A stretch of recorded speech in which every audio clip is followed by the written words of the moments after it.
All right, we're back. Welcome back, everyone. Winning Mindset Formula. Tom Tabor here. With me, as always, Jonathan Russian. And then I'd like to introduce our special guest for today, New York Jets quarterback Tim Boyle. Tim, thank you for coming on. And why don't you introduce yourself to everyone? Yeah, my genuine pleasure, Jonathan, Tom. Thank you so much for having me on. Yeah, like you said, Tim Boyle from the great state of Connecticut. I now reside a little south in Jersey. Just signed with the Jets, thankfully, but heading into my sixth year in the NFL. Thankfully, very blessed. Spent 3 years with the Green Bay Packers, a year and a half with the Lions, and I finished the tail end of last year with the Bears. And about 2 weeks ago, I just signed with the Jets, so I'm a little closer to home.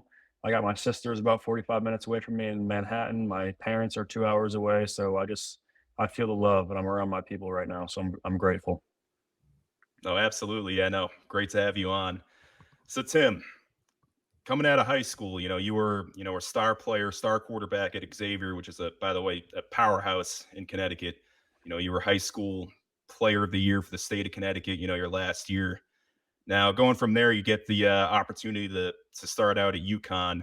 Now, a big theme we want to talk about is, you know, and this happens a lot in like the workplace, being maybe you're set in a position of failure, where you're put in a rough position, a position to fail. So you want to talk about like that first year at UConn, it was a tough year overall just for the whole team and, what it was like to be put in a tough situation.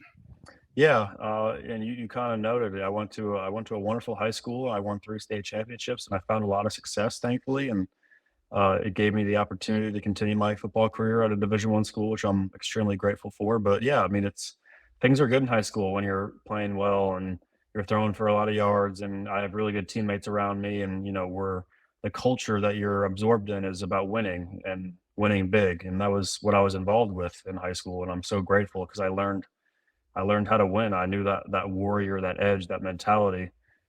So yeah, I stay in state and I go to UConn, right? And I a part of me going there was because I wanted to help the local team, get better. And I knew UConn wasn't a great team. They had that 2010 season when they went to the Fiesta Bowl and lost to Baylor. But I knew football was kind of on the climb in Connecticut, and I wanted to be a part of that. So yeah, I show up my rookie, not my rookie year, my freshman year, and I come in with two other scholarship quarterbacks. So I'm one of three scholarship freshmen that UConn signed, and I was like, oh man, like position battle right off the jump. I Mhm. mean, it's most of the time you only have one quarterback per class. We had three, so it was time to compete against those other two, and thankfully I put myself in a position where I was the third string quarterback going into the year, behind Casey Cochran and Chandler Whitmer.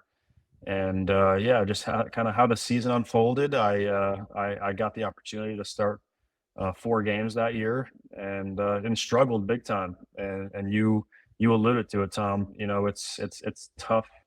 Like I just mentioned, going from a great high school, feeling like you're on top of the world. You got scholarships, you got attention. You're the popular kid, and all of a sudden you're being intercepted 3 times a game at Cincinnati, and you're getting sacked almost double digit times. So it's definitely a rude awakening. It was very humbling for me because um, I felt like I could help the program, but being an 18-year-old kid and not necessarily ready for that moment, in hindsight, I struggled a bunch, and it took a hit on my confidence, and I had a lot of dark days when it came to football. But thankfully, I kept my circle and my family small, and I kept them tight, and they helped me through everything. They really did. It's definitely a lesson of adversity for me that I've had to kind of go through, going to UConn and having a challenging experience. My sophomore and junior year were no different. I threw a lot of interceptions and I had a lot of struggles, and that's ultimately what made me want to transfer out. But yeah, it's been a kind of a crazy up and down road for me when it comes to football and confidence. And obviously, it's 2023. There's so much coming out about mental health and the positivity you have on yourself or the negativity you have on yourself when it comes to self talk. And I'm so grateful that during those few hard years at UConn, I had a good support staff around me, and they made me appreciate why I loved football, which is I think why we all love football at the end of the day because it brings out our inner kid. It's football. Exactly. It's fun. It's easy. It's Thanksgiving. It's outside and getting grass stains on your jeans. I mean, we all have memories playing football as a kid, and I'm so grateful to be 28 years old and still living out my dream. But by no stretch of anyone's imagination was it easy, or Mhm. it definitely took some. Um, it took a little bit of humble pie, honestly, and confidence over time, just rebuilding it in yourself and remaining confident in who you are, no matter what people are saying or about you, and especially in a culture these days where people can say Social whatever. media. Yeah, Yep. they can say whatever they want with no consequence.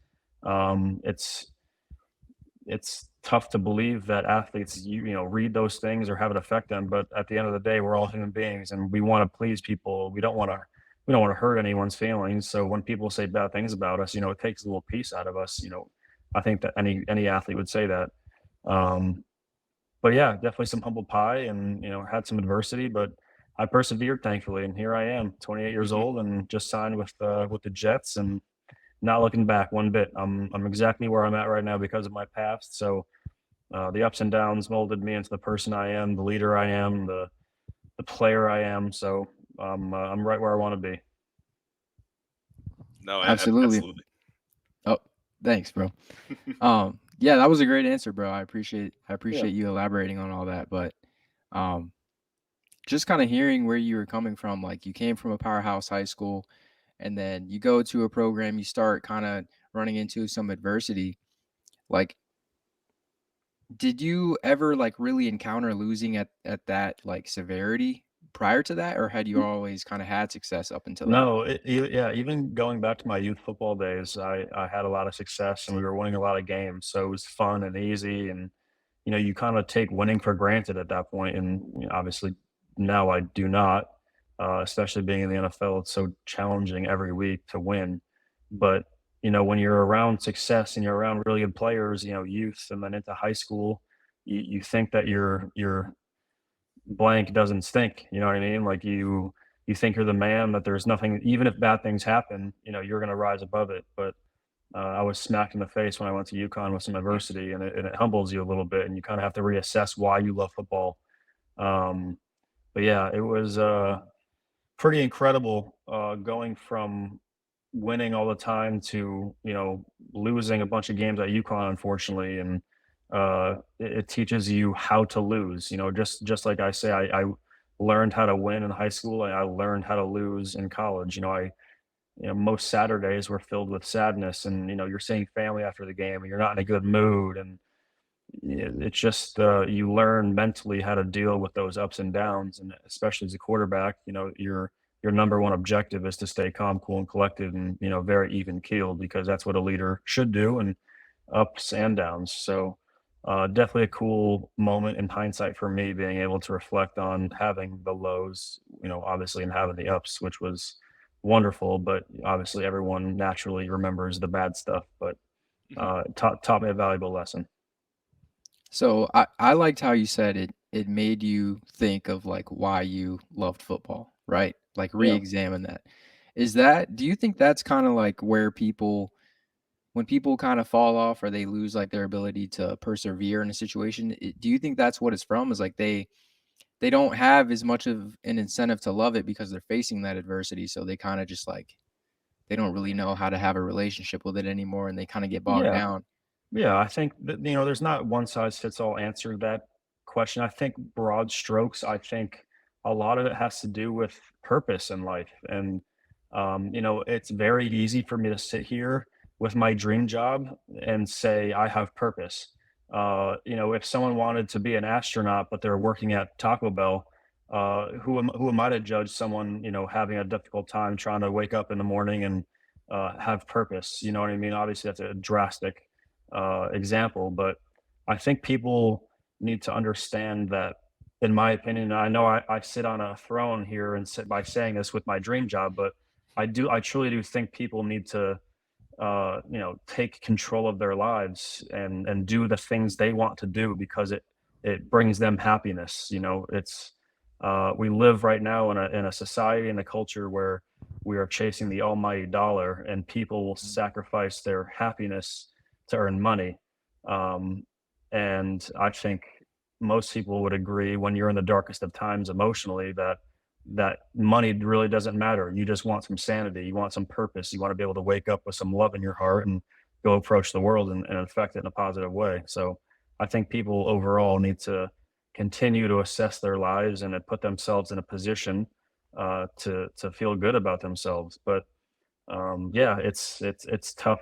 It's tough, especially coming from someone like I said, who has my job that I want, to assess why people do what they do. But it's adversity is a learned skill, and some people just haven't been around it enough, and they learn it at different stages in in their life. But I learned it, kind of in that college, world, and I'm glad it all happened to me because it's weird hearing people publicly shame you. You kind of have to develop this thick skin, and I'm at the point now where my job is magnified, and the fans are tenfold from what they were, and the things they say are not easy to hear. But it Exactly. doesn't. You assess that no one doing better than you is talking bad about you, Mm. so you kind of turn it in your head and you view it as a compliment. So that's kind of how I've gone down. Did Exactly. you ever? I mention this all the time, especially when I got Jonathan over watching games. It always drives me crazy. Just hearing the average fan, bashing someone in the NFL. It's like, come on, man. Like they're in the NFL.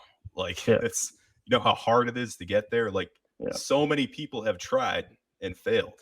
Like only select few make it. Like just to be in the NFL is incredible, and that speaks volume. As the kind of person you are. thank And you, Tom. look, I want to bring this up because I'm from Ohio, from Canton, Mhm. Ohio.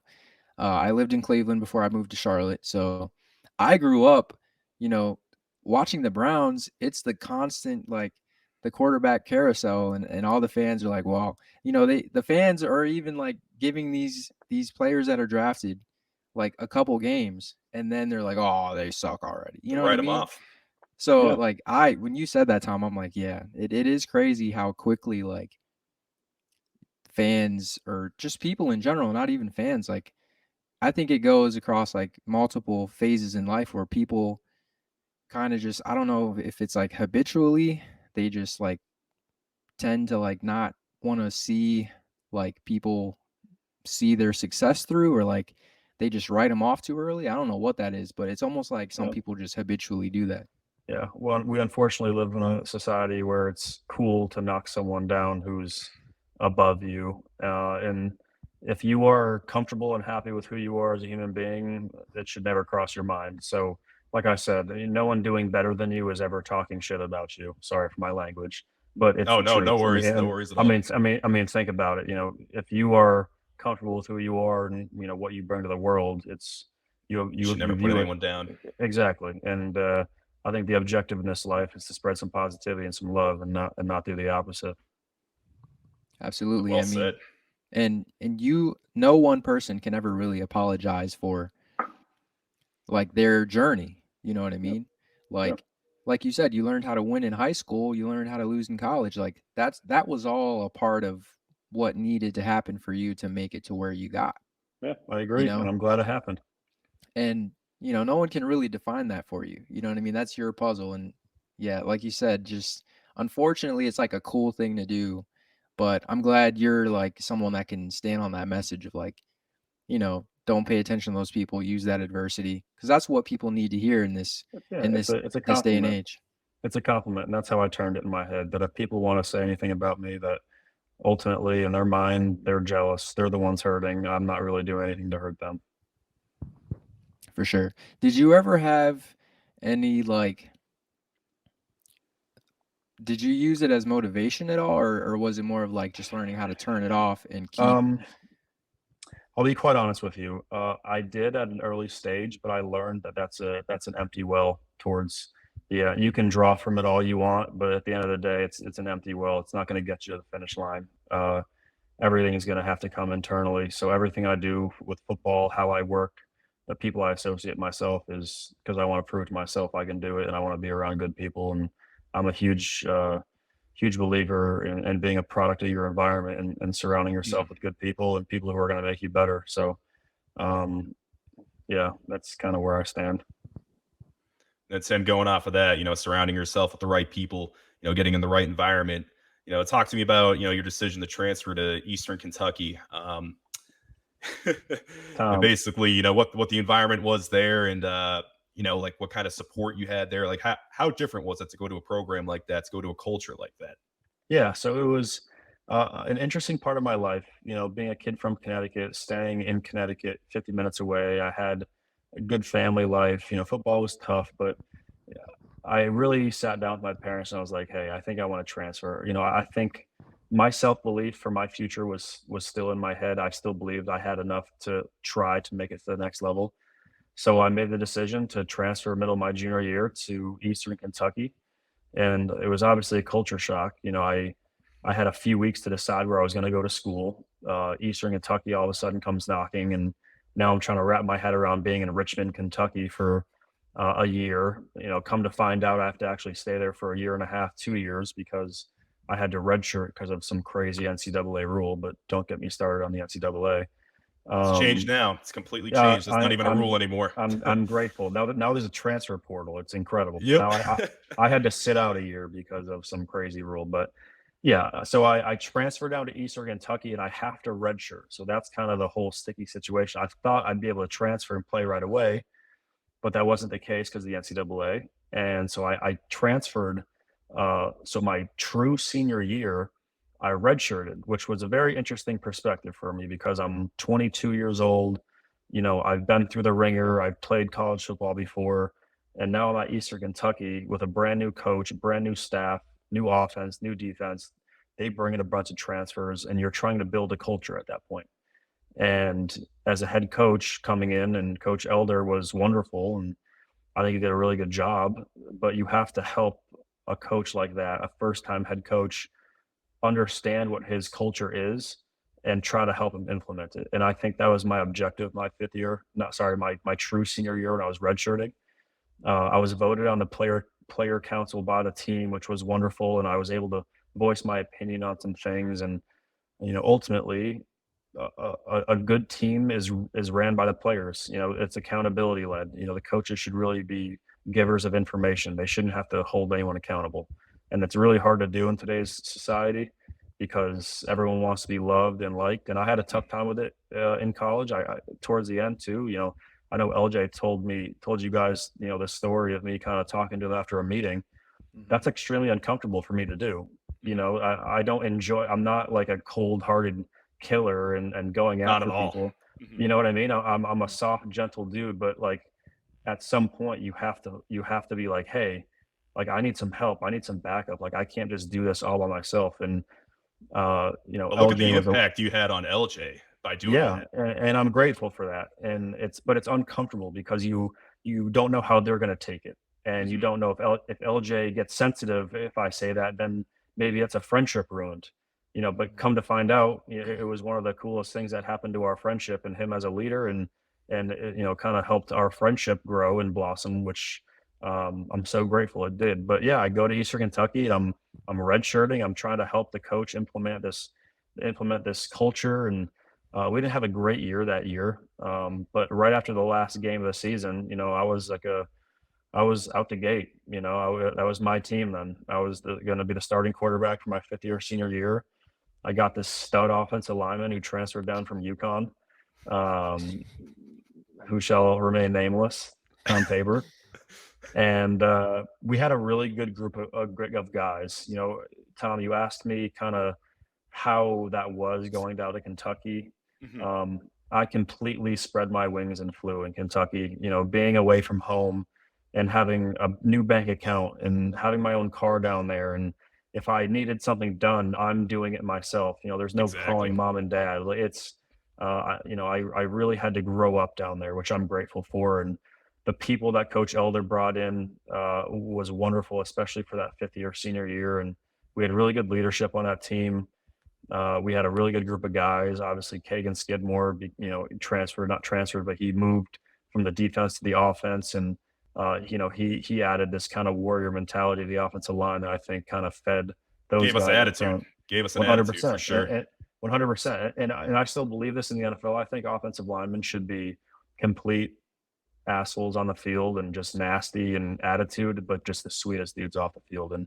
And Tom is an example of that. Kagan Skidmore, an example of that. The people who kind of have that switch of like they are that mean, nasty, big dude that they look like, but off the field they have a good heart and they care about you, which is wonderful. It's but we had a lot of fun that my 5th year senior year. And the camaraderie on that team was extremely high. We hung out all the time. We went out to the bars after games. It was just a lot of love and respect for those guys, and a lot of really cool memories. And we had an okay year that year. By no means that I didn't play that well or did our team play that well, but we finished the year strong with a couple wins, and I'm extremely grateful for those years in Eastern Kentucky. It allowed me to generate into more of a leader, and I felt like I had the keys to the team, which really helped out a lot, and met a lot of really cool people. And I got to stay in touch with Tom. I'm glad there was a little Yukon to Eastern Kentucky pipeline there for a few years that worked out. But yeah, it's life, especially in football, is relationships. You're blessed to meet so many cool people because the roster is so big, and they're from different areas of the country, different backgrounds, different colors. I mean, it's just you come together and you find this melting pot of people, and then you become family, and it's a wonderful thing. And the relationship part of it has been so critical for me, and it's probably the one thing I'll miss about football when I leave is just the relationships. Exactly. No, that's something Jonathan and we talked about in our last episode actually. We talked about how I'm making a living now, like I have a house, but nothing even compares to like, the days of playing football, like, having 100+ people coming together for one ultimate goal because, in our workplaces, like we don't see that, it's Yeah. everyone's kind of, they're there to fend for themselves, but Hmm. that's what separates just, being a part of the team atmosphere. Yeah. It's the locker room that you miss. It's the Exactly. conversations walking from A to B, the collective feeling of everyone kind of hurting because of a tough lift or a tough run. You bond over those moments that, like I think you say, Tom, you don't get to experience anymore. And, super grateful that I still get to experience those Oh moments. yeah. And not only that, like when you meet these great people, I think, a lot of the people that I've met over the course of my life that I remember, I take things from those people. You know what I Mhm. mean? And it's kind of goes back to the LJ Scott thing and how like I'm sure you having that tough conversation like you talked about helped him evolve as a leader. You know what I mean? And as a person. And now he gets to take that along into his next phase of life. So Yeah. I think that's why they say it takes a village, to 100%. kind of become who you need to It, become. it But does. And being a good leader is assessing leadership. And in LJ's case, uh, and Tom can attest to this, LJ was a natural leader. He didn't drink, he didn't smoke, he was straight edge, he was the designated driver. Like those qualities alone are like good leader. But then you have the fact that he's a good-hearted person. He had a wonderful family. He was family oriented. He cared about his teammates. Like he naturally was a good leader. And I think a good leader truly, you don't have to be a rah rah guy and flapping your gums all the time, but you do the right things. You inspire others. I think that's a good leader. And I think LJ didn't understand the power he had on the team. And a part of my leadership is helping others see what they're bringing to the table. And I needed his leadership to come through because whatever block he had where he didn't feel like he could say anything or he didn't want to say anything, that needed to go away because people on the team respected him. And he was such a good player and he was such a good person that people looked up to him. And he didn't necessarily understand that, I think, in that moment. So I think me kind of nipping him in the back of the ass a little bit and saying, "Hey, LJ, like, it's okay. Like, you can say something here, dude. Like, I think kind of, let him know, like, hey, I do kind of have a little influence on a team, and Mhm. Tim kind of wants me to speak up a little bit, and I think that's beautiful, man. Like when people are able to speak open heartedly and have it be for a collective goal, like you guys talk about, you can really rally behind that, and I think you can tell people's authenticity and their how genuine they are by how they speak. And LJ had a wonderful wonderful way about him, and he carried himself super well. And Tom can agree. I mean, LJ is a Oh yeah. natural leader, and that's why he's doing what he's doing right now. I mean, he's a leader of men. And he's going to influence a lot of people down the road. And that's why you guys were brought into the program. You guys were what they call culture setters. You know, Mm, if you're a brand new coach and you need to build a culture, that's why they bring in a Tim Boyle. That's why they bring in LJ Scott. You know, because those guys are going to set the tone for you. You know, to I start your appreciate that, tenure Tom. as a coach. I appreciate that, but it's fun. It's fun to learn new coaches and what they're looking for, and I'm a big believer in a team taking on the personality of their head coach. And Coach Elder, he understood the relationships, but he was a tough coach. He got in your ass a little bit, and I kind of had to get in some guys' ass a little bit, and kind of get after some guys, and then it's a horrible conversation to have because I don't really want to do it sometimes, but you have to. That's a good team. The captains go up and you address things, and Exactly. I think it's a healthy way of running a business, an organization, and a team. Absolutely. I think it's a very prevalent issue that, is a part of everyone's reality in life, Oh yeah, like across family life, work life, the whole nine, oh like yeah, having tough conversations is extremely important. And it's like a muscle. Like you have to prepare yourself to be able to do it, and if yep, you don't do it, you'll never really be able to get comfortable doing it. yep. I agree. And you kind of miss out on that growth, like you said with LJ, you know, you challenging him and you like making him see like the team sees you as a leader and you can speak up. Like you don't have to kind of hide, you know what I mean? Hmm. Yeah, Like you giving that motivation unlocked that in him. So sometimes like you don't get to that next level without those tough conversations. And I think I've personally seen, situations I've been a part of where like if you don't have those tough conversations, they pay in the end. Like that pays in the end and it oh yeah. costs a lot because you're kind of hitting that point of being stagnant and you can't break through that ceiling at all times without going to that difficult place. It's well said. I agree with you, brother. Oh yeah. So Tim, after your last year at EKU, you obviously have aspirations to go to the NFL. Now, was there any doubt in your mind, especially going into your pro day, that you were going to have an opportunity to play in the NFL, like that teams were actually going to notice you? Um, I, I had a decent idea towards the end of my fifth year senior year that I would at least generate a little bit of interest based off of my height, my size, and my ability to throw. Kind of my fifth year senior year. We had Brandon Lawson. You knew him, Tom, and he was Yep. kind of our scouting guy. And whenever teams would come in, they tell them that, hey, we're interested in Tim. So I knew that there was like a little bit of interest. I knew I didn't play well enough to get drafted. And I knew that for pro day, I'd have to show out on my pro day. I'd need really good numbers. I need to throw the ball really well. So when Which my is exactly season, what happened. which I'm very grateful for, I trained at a place in Washington D.C. With a wonderful, wonderful team, and Coach Cav got me right. And I tested really well for pro day. And there were, I think, only 8 or 9 teams at EKU's pro day that year. Thankfully, one of them was the Green Bay Packers, and I actually benched that day. I don't know if you remember that one, Tom, but I benched. I had 16 reps at 225, Which is and rare for a quarterback. yeah, I got some good weight up, and I wanted to kind of stand out and kind of show my strength a little bit. And then, I ran really well. I jumped really well. I threw the ball really well, and thankfully, I grabbed the attention of one team, and that's kind of the only opportunity I needed. But I did always have believe in myself that I had the ability to play in the NFL. I remember going to that game with you, actually, Tom. We went to the Cincinnati Bengals versus Houston Texans game, Deshaun and Watson's first ever start. yep, and he had that wonderful rushing touchdown right in front of us. We were sitting in the end zone, and I Hmm. remembered that game, watching it as a quarterback in college, being like, I can play here. Like, I remember watching that game and being like, there's a lot of man coverage. Like, I'm seeing the game super well. Like, Deshaun was throwing a lot of different routes that like I know I could throw, and I was like, I can do that.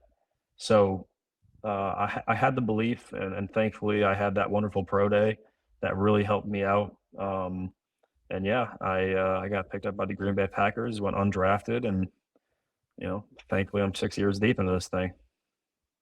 No, that's awesome. And then I will say after that pro day, so I mean, I saw a few posts, because I'm a guy that I follow draft boards. I know, so original. But Tim actually climbed some draft boards in that. He was projected to be, some analysts had him as a day 3 guy, especially going to the Packers. They were thinking maybe round 7. Yeah. So yeah, it was a phenomenal pro day. Now let's talk about when you got to the Packers. Now Mhm. you're in a loaded quarterback room. So Mm, that year you have Aaron Rodgers, you have Brett yes. Hundley, who started quite a few games in the NFL, especially when Rodgers was injured. And Yep. then you have Deshaun Kaiser, who the year before started several games for the Browns in 2017. So Yep. now, knowing that you're going into that quarterback room, was there any doubt in your mind that you were going to make the 53? I had no clue I was going to make the 53-man roster, and I'll be completely honest with you both. My objective was to get into an NFL helmet because that dream and that goal alone would have stood me out from a lot of other football players. So if I even was in a rookie mini camp for 4 days and they cut me after that, I would have felt like I achieved something by putting an NFL helmet on. When I got to Green Bay and I was in that room, I was an absolute sponge. I mean, I was so shy. I was around 3 superstars. So I really just listened. I sat there and I listened to what was going on. I tried to learn as much as possible. And I really didn't get that many reps. I think they kind of were having a competition battle between Deshaun and Brett. Mhm. So they were kind of getting 2 and 3 reps, and I didn't really know what was going on. You get, as a rookie, you're kind of head swimming a little bit as a quarterback. So I really made the team in preseason when I got my reps in late third quarter, fourth quarter. I played really well, and I'm super glad I played well. That they felt like if they put me on practice squad, that another team would have claimed me. So they snuck me on the 53-man roster as the um, I didn't dress. I only dressed 1 game that year, so I was inactive most of the season. But yeah, I it happened pretty quick for me my rookie year. It went from I achieved this goal. I put an NFL helmet on.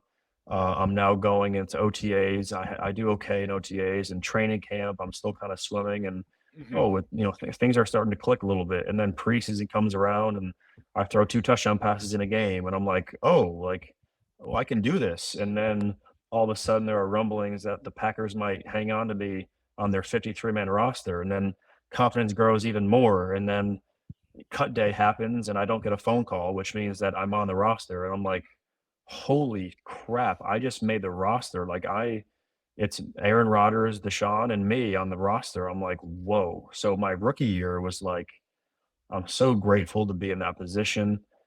Even if I was on practice squad, I would have been grateful. Just being Mhm. back in football and staying in football is great.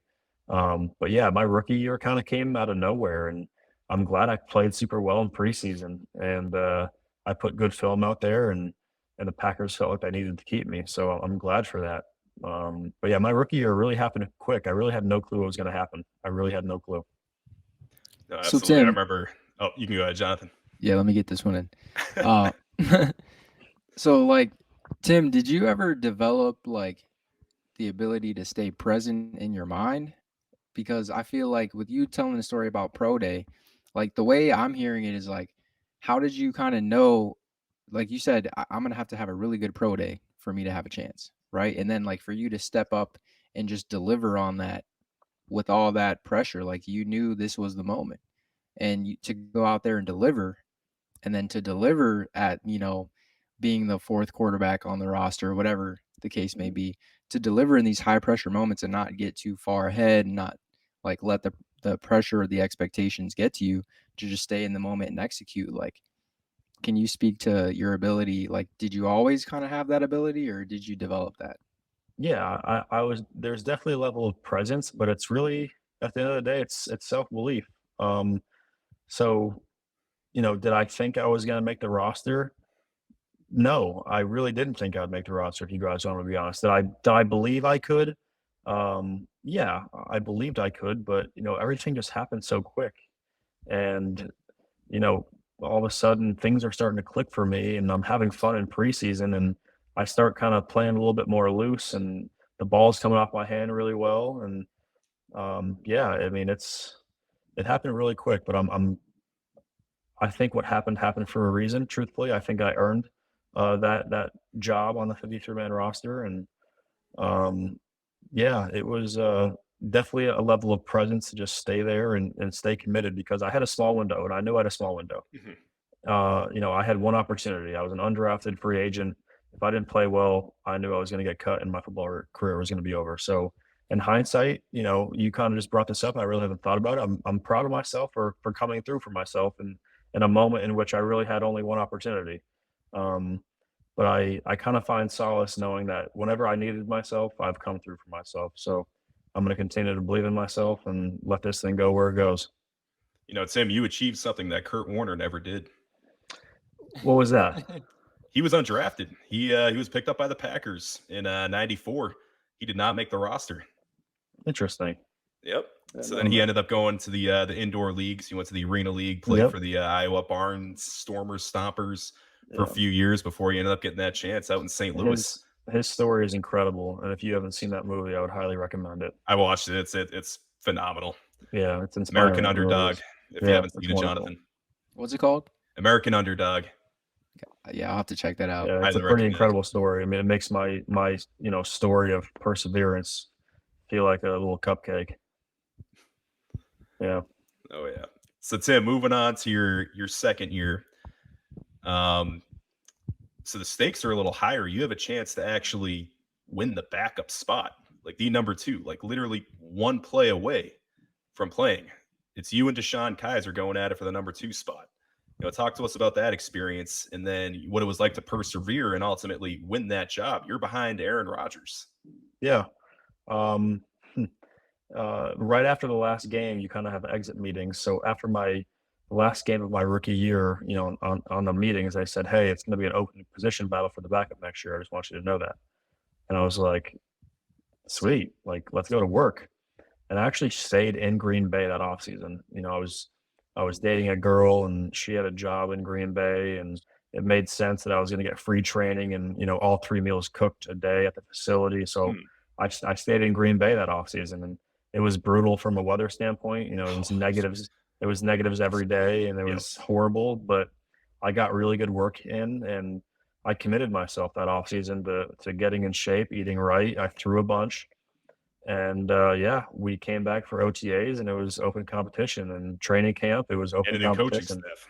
New coaching staff, new offense. Again, it seems to be a recurring theme in my NFL career is having to learn new offenses. But um, yeah, it's again, you get another opportunity. You get one opportunity to compete for a backup job, and in hindsight, extremely proud of myself for coming through for myself again.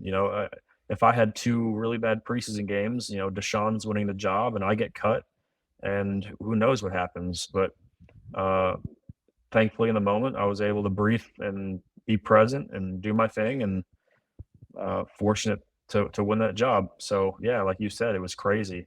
I didn't get a call again on cut day, and I was like, wow, I'm the backup quarterback for the Packers. I'm one play away from having to try to play like Aaron Rodgers, and it's all of a sudden, your confidence level at that point is I'm an undrafted free agent who didn't play well at UConn and transferred to EKU and played okay, and now I'm backing up a playoff contending football team. Yeah, now it's like, look at me now.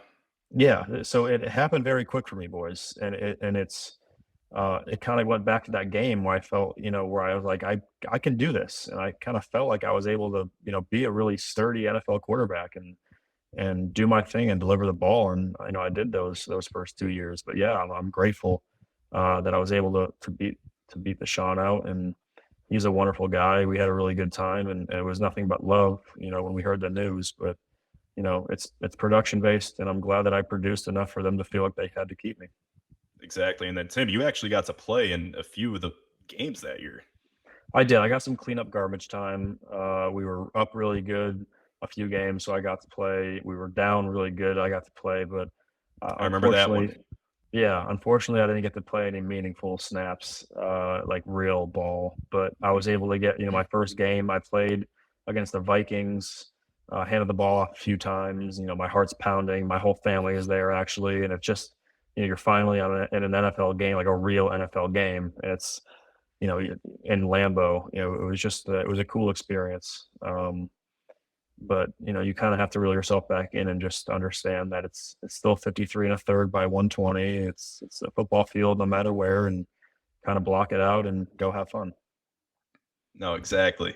And then moving on from that, I was gonna ask really quick, um, like what are some of the coolest things you learned from being behind Aaron Rodgers? mm, Um, Aaron is super smart. People don't understand quite how smart he is. Like Tom Tabor genius times a little bit of like he's just so cerebral with his recall in moments. His preparation for games is incredible. He wants to know every little detail. He wants to know what signal does this mean. So if he catches it in a game, he pretty much knows the answers to mm, the test. Um, and he's just consistent. My rookie year in 2018, when I was that third string quarterback, we went 6-9-1, and we were not a very good team. And a lot of people forget that because the next 2 years we went to the NFC Championship game. But in 18, we struggled, and Aaron was the same guy every day. And I saw how he approached playing quarterback for the Green Bay Packers every day, and it was consistent. And I respected that coming from a program at UConn where it's tough. Like it's tough to rally through losses. And Aaron, we lost 9 games that year, tied one, and he still approached it the same every week. He was still banged up and he played every week, and I really respected it. And he's super tough. He's a tough son of a gun. But some of the cool, I'd say probably the coolest thing about him is just kind of how he views the game. He kind of simplifies it a little bit. It's a complex mind, but it's cool to hear how he does water down football sometimes just to make it a little easier because ultimately, it is a kid's game. It's an easy game made complicated, and sometimes we overcomplicate by thinking too much. So it's cool to hear how he kind of waters it down and kind of plays ball in his head. Absolutely, that's cool. Yeah. all right. So moving on. So Tim, after a few years with the Packers, having this experience to back up Aaron Rodgers, you get another opportunity out in Detroit. So you played in, as you mentioned, garbage time. But now let's talk about your first career NFL start. Or your Oof, first career NFL starts. You started in 3 games I that did. that first year in Detroit. I Talk to did. us about just the feeling of going into a game like, oh my god, like I'm starting. Like, did you ever think you would Mhm. be in that position? And how So nervous were you? yeah, so I that preseason broke my thumb. Last preseason game, shattered my thumb on a helmet. It was third down rush. I tried to step up, throw the ball, and I broke it on a helmet. And I was on IR for about 10, 11 weeks. And right when I came off IR, they told me I was starting against the Cleveland Browns. So, the week before that, we played the Steelers, and I was in street clothes on IR, throwing with fans before the game. And then the next week, I'm starting against the Cleveland Browns. So it happened fast. My heart was pounding when I got the news from the head coach. But at that point, it's time to buckle up. My vacation's over. Your thumb's healed. Like, let's go do this thing. And I can confidently sit here and tell you that starting NFL games as a quarterback is the hardest thing I've ever done in my life because the game is so fast, the game is so complex now, and you have to have a plan for everything on every play, and you have to understand what's going on around you. It's very high stress, high anxiety, and that's why I appreciate guys who do it and make it look so easy. The Tom Brady's, the Patrick Mahomes, the Drew Brees. The I mean, Brock they just make Purdy's, they the Brock Purdy's. There you go. They just make it look so easy, and that's Aaron. It's incredible because it's one of the hardest things I've ever done in my life. And my first start was cool. I had a lot of people to come to the game. That was really cool for me to share that cool memory with them. And and that uh, was in Cleveland, right? that was in Cleveland. That's a tough atmosphere to go to for your It, first it, start. it Oh yeah, was. It was very loud, and they had Jadavion Clowney and Miles Garrett on the edge, and we were in a lot of third downs, and here we go. Now I'm playing against Jadavion Clowney and Miles Garrett now. Like, who am I? You kind of have those thoughts, but you also I felt like I belonged in the moment. So, um, and a part of playing quarterback and a part of being a human being is being accountable to your actions. I played really bad that game, and can a part of me blame it on the fact that I just got off IR and my thumb wasn't feeling good? No. Maybe that might be the case, but you have to assess the fact that they trusted me and they thought I was ready to go play a game, and I played it and didn't play very well. It was a close game, but ultimately we lost. And then um, I got another start against the Atlanta Falcons, and I felt like I played really well that game. I played a clean game. I threw a touchdown, um, and we had an opportunity to win the game in the fourth quarter. We got a last second turnover. We were driving, and it was the kind of the last play of the game, and I was kind of falling back a little bit, and I threw an interception, and it was probably the worst experience I've ever had in my NFL career of feeling like I could have won the game late in this dramatic fashion, and in the most critical moment, I threw an interception, and just the guilt and the you feel horrible to your teammates, you feel horrible for the fan base, but at that point, you have to deal with the fact that you did it. You have to be accountable to your actions, and it's a tough pill to swallow. And then we went to go play the Seattle Seahawks, and That's at Seattle, right? another crazy environment, and it's loud, and I can barely hear my voice, and we get down early from to the Seahawks, so we're now in a passing situation, and another three interceptions. I threw two touchdowns, but ultimately as a quarterback, you're judged on how many times you turn the ball over. So you kind of assess what were my strengths, what were my weaknesses during those three games, and you try to build on the strengths and attack the weaknesses in the off season. But it definitely woke me up in terms of how hard this thing is and how much commitment you need as an NFL starting quarterback week in and week out, because Exactly. you have production meetings, you have media, you have this podcast wants to talk to you, this news station wants to talk to you. It's like, and then you have to go study and watch film super early and stay and make sure your protection calls are ready to go for the week. And you also go home and meet they have families and kids. Like, it's just the amount of time it takes to understand what goes into a game for a quarterback is incredible. And I got to experience it for those 3 weeks being a starter. Um, Extremely valuable for me. I'm grateful that I was able to have those 3 games. I wish I played better, but um, I think I'll be in another position hopefully one day where I can redeem myself. No, absolutely. And then Tim, you just got to think too, like how many people can say that they've started, at the quarterback position in the NFL? It's like you said, it's got to be the toughest thing to do, and you've done it. And you should never ever let anyone put you down for that. Like we talked about early on in the episode. Yeah. No, I'm extremely proud of the fact that I got to where I'm at, and I was able to put myself in a position where they thought I could start a game and play well, and they believed in me and trusted in me. But yeah, no, that's being in the NFL is a cool check, but starting a game in the NFL, playing is another check, but starting a game, that's another check. And I'm extremely blessed that I was able to have those opportunities, because if you told 8-year-old little Timmy I was going to be a starting quarterback in the NFL one year, I would have socked you in the nose and said, "Get lost, punk." Um, Exactly. but yeah, here I am, and I'm grateful. I'm grateful for it. Oh yeah. And Tim, can you tell us what it was like to play for Dan Campbell, a guy who kind of stole America's hearts this past year. Everyone seems to he's probably the most likable coach, I have to say, in the NFL. Yeah. Like, all the fans love him. He seems like very intense, but it seems like he has the respect of, every single one of his players. Talk to us about Dan Campbell a little bit. Yeah, you hit the nail on the head. I mean, he's authentically himself, and the players respect him for that. Um, how he is with the media and what you guys see as fans is how he is with us. He's a no BS guy.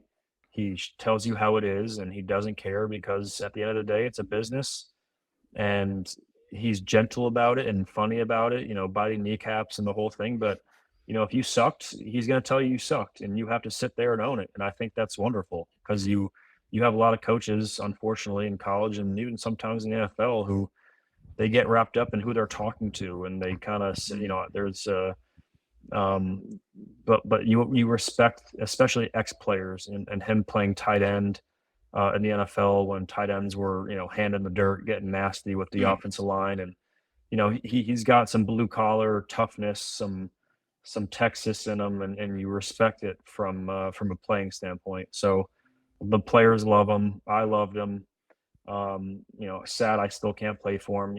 Anytime you could be around a coach like that who is a cult. He sets the standard for the culture there. That Mhm. team takes on the identity of Dan Campbell, and you can see it in their play.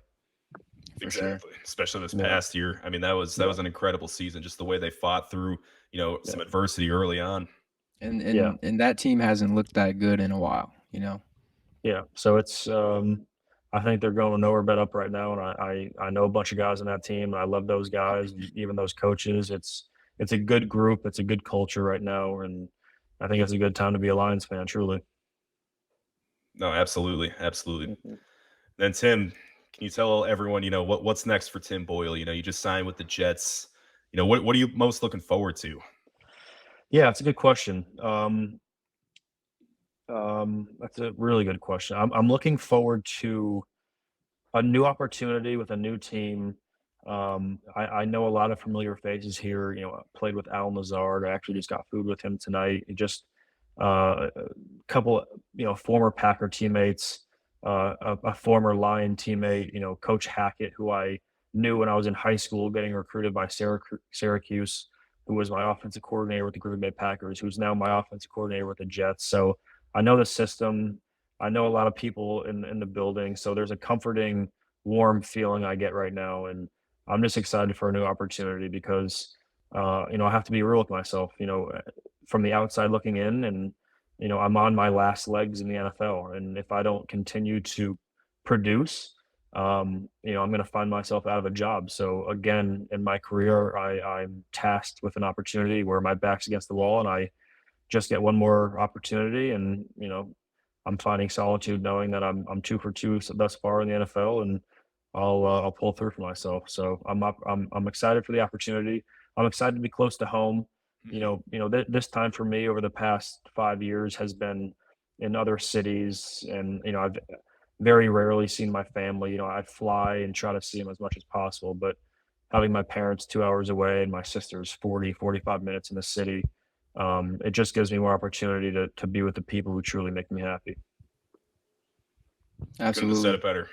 So, Tim, have you ever thought, like, what are you gonna do with all this experience and knowledge, you know, yeah, after football? Because 'Cause you're I accumulating all these great experiences and meeting these great people, and you battled through this adversity, and that would be, extremely beneficial, later yeah, on. I've always thought that I would love to go into coaching. The older I get, the more I realize that it's really tough on a family.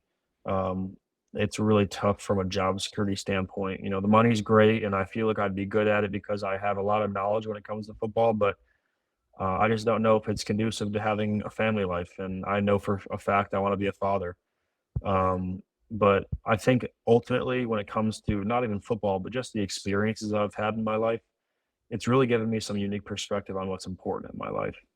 And what I can help people do from a wisdom standpoint is understand their goals, understand why they do the things they do. And I think I can help people with their mentality when it comes to how they should live their lives. I mean, um, if anything that comes out of this is that I know what I bring to the world, and I feel like I have a deep capacity to care and love for people, and I think a part of that is from football, and I'm grateful for that. But I know I'm family rooted, and I know that I have a strong heart, and I think that's how I can affect people's lives moving down the road. But if you want perfect dream world for me, I play another 5 years and accumulate just enough in the bank where I feel like I can kind of shut it down for a little bit and maybe be a high school football coach and Mm, be a dad and live my life the way I want to live it and be around my family and still be around football and in some form. And high school would be great and feel like I can set my family up for the future. absolutely. Absolutely. Yeah, amen. Well, Synchronized. we've done that so many times now, Tim. Like every Yeah. single episode. Absolutely. Yeah, I love it. Um, but we're coming up at the 54-minute marker, so now maybe we can ask a few fun questions. I got Come one. on down. Let's do it. So Tim, I mean, I want to go back to your time with the Packers. Now, can you tell us who the best team in any year you were at the Packers? Who do you think the best team you played against in the NFC was? NFC, in the NFC, the best team from a record standpoint? Just like Powerhouse Could be standpoint, record or just like, like you played those guys and it's like, man, they had your number. Niners. I knew it, Tom. Yeah, the Niners. I knew where that was A- going. Any year that stands out? It still chaps my ass. Yeah, 2019, and Raheem Mostert went for what 230 yards on the ground. More than that. I think it was Still- 241. Still makes me sick to my stomach. Being one game away from the Super Bowl 2 years in a row. The and losing. Mosterati, man. Yeah, Well, hey, man, they didn't pull through, so it's okay. I They felt your pain.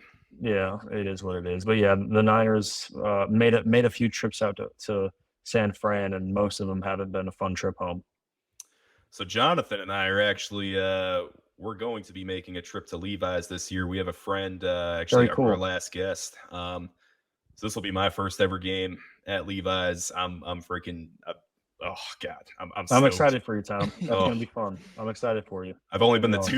two 49er games in person, and they have not been in San Francisco, obviously. So Well, I gonna hope they be- win for you. And I know a few of those guys. I was able to train with George and a few other tight ends down in Nashville a few years ago, and that culture is wonderful. And it's probably Charlie Uh, Werner and Ross the Boss. yep, I know Charlie and Ross. Yep, 100%. Good. Yeah, you know the roster. Good for you. But yeah, Yeah, they're we got to good get those guys on the podcast. for sure. I can reach out, but yeah, I mean, it's cool to know people around the league, and you get to root for other teams. And I have a lot of respect for the Niners, and I like what Jimmy's done there, and I'm excited to see what they want to do at the quarterback realm because it's going to be an interesting dynamic. You sign a really good veteran quarterback and Sam Darnold, and we'll see what happens with Brock, and you obviously have Trey, so it'll be interesting to see what they're going to do. Yeah, it'll be interesting. I mean, Brock might not even be available this year, so I know. it's going to be a very interesting situation. Yep. But I still have a lot of confidence, of course, in Sam Darnold and Trey Lance. Agreed. So what? So would I. If I was a fan. Tim, last question. Talk to me. What is your favorite? Like, is there any one play that sticks out in your mind that like you're really proud of, like a highlight play that you made or anything like that? My first completion in the NFL ever was 2019 at San Francisco. I remember that. Yep. There you go. Payback. Yep. And the play call was Y mode a bunch left, toss 19 support X key, can Larry Y slide X takeoff. So yeah, so I remember that play call because it was my first completion in the NFL. And I canned the play, which I essentially killing the play because I had a bad look. So I canned it and I faked outside zone to the left and I ran a keeper to the right and the defensive end came screaming upfield. And as I turned my head, he was hitting me, but I was able to get the ball off and I completed it to Rob Tunyon for like 3 or 4 yards. So I got absolutely obliterated on my first completion in the NFL, but I'll never forget the play call. It was Y mode a bunch left, toss 19 support X key, can Larry Y slide X takeoff. I think at that point in the game, was that Wow. Aziz Al-Shire covering Tanyan on that play? I don't remember who was playing defense. Like I hit pretty good there. Yeah, hit pretty good. But yeah, that play stands out. That's awesome. And I threw a go ball against Seattle, which was cool. Quandre Diggs was playing the post, and he's a pretty rangy player as a safety. He's a veteran, and I tried to hold him inside as much as I could, and I hitched. I threw a go ball, and I was able to squeeze it in the corner before the corner and the safety both got there, and I completed it for about 38 yards. So I don't know if it was in the 40s, but it was a nice little chunk, and that play stands out as well. Yeah, that was a cool completion for me. Who'd you complete it to? We called him Red. Forgetting his name right now, but I know him as Red as a teammate. Yeah. Nice. That's awesome. Yeah. Absolutely. Good memory. Well, Tim, thank you so much for coming on, man. It was an absolute honor to have you on. Yeah, just like LJ Scott, one of the best teammates, I had the privilege of playing for, a guy that really sets the culture, where you go. I appreciate it, Tom. And it's, I have a plethora of wonderful things to say about you, but I will tell your audience that not only are you a really good football player and a brilliant mind, but for as large of a human being you are, you have one of the most wonderful hearts I've ever seen and one of the most pure smiles. And You're a shining bright light in this world, Tom, and I think you know that. So I appreciate you giving back to the people, man. Oh, appreciate that. It's all love, baby. And Gotta love Jonathan, it. it's Gotta it's love been a it. pleasure, Jonathan. You guys run a tight ship, and it's a pleasure. And I'd love to come back on. Oh, we'd love to have you Absolutely, man. back on. Yeah, Absolutely. Appreciate it. beautiful. All right. All right. Winning Mindset Formula. Peace. That's a wrap, folks. Peace and blessings.